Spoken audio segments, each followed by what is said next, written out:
Mari kembali kita melanjutkan topik podcast untuk minggu ini. Kita akan melihat apakah doktrin mengenai baptisan, seperti di Ibrani 6 ayat 2. Kita sekarang memulai survei kita atas doktrin baptisan.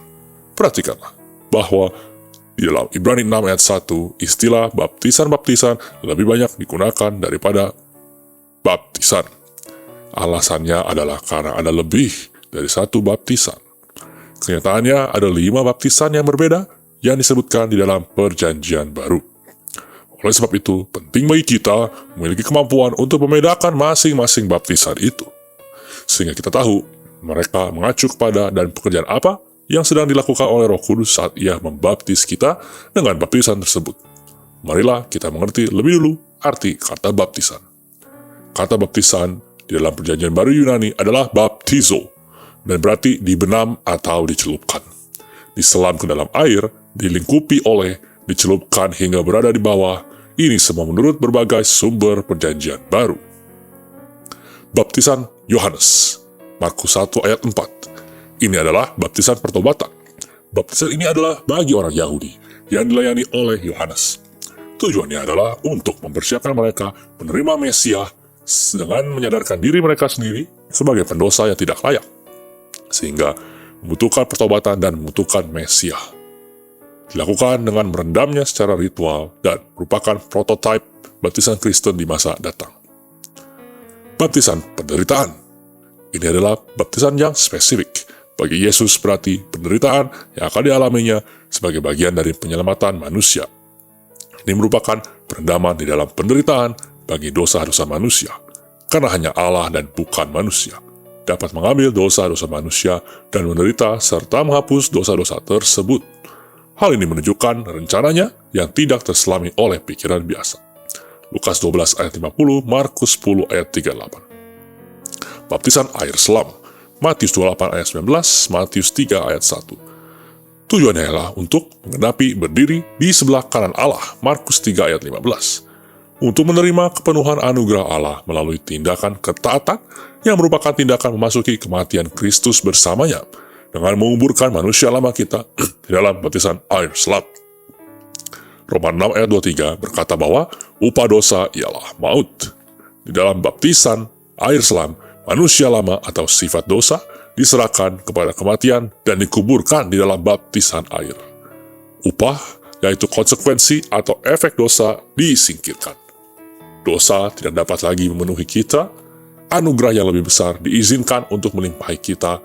Orang percaya dibebaskan dari ikatan alami dosa yang membuatnya memiliki kecenderungan untuk melakukan dosa yang sama dan menceburkan diri ke dalam hawa nafsu yang semakin bertambah. Bukan berarti bahwa orang percaya tidak dapat berbuat dosa lagi, tapi dosa tidak akan memperbudak mereka lagi. Roma 6 ayat 2, 6, dan 7, dan Roma 8 ayat 10. Kita memasuki kematian Kristus dan dikuburkan bersama dengannya di dalam baptisan air selam. Kita keluar dari air secara rohani, dibangkitkan kembali dan hidup bagi Kristus, mengambil bagian dalam rencananya dan hidupnya bagi kita, disahkan sebagai ciptaan baru. Roma 6 ayat 11, Roma 8 ayat 10, Galatia 3 ayat 27, Kolose 2 ayat 12. Syarat-syarat untuk menerima baptisan air. Yang pertama, menerima Injil keselamatan dan diselamatkan oleh anugerah melalui iman di dalam Tuhan Yesus Kristus.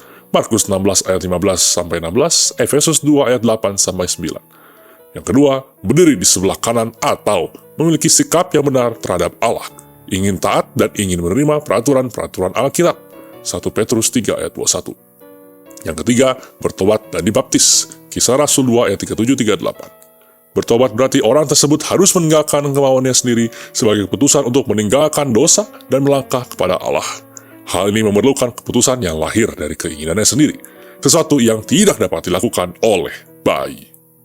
Yang keempat, percaya dan dibaptis. Markus 16 ayat 15-16. Ini berarti bahwa iman harus dipraktekkan atau digunakan untuk menerima manfaat-manfaat baptisan air.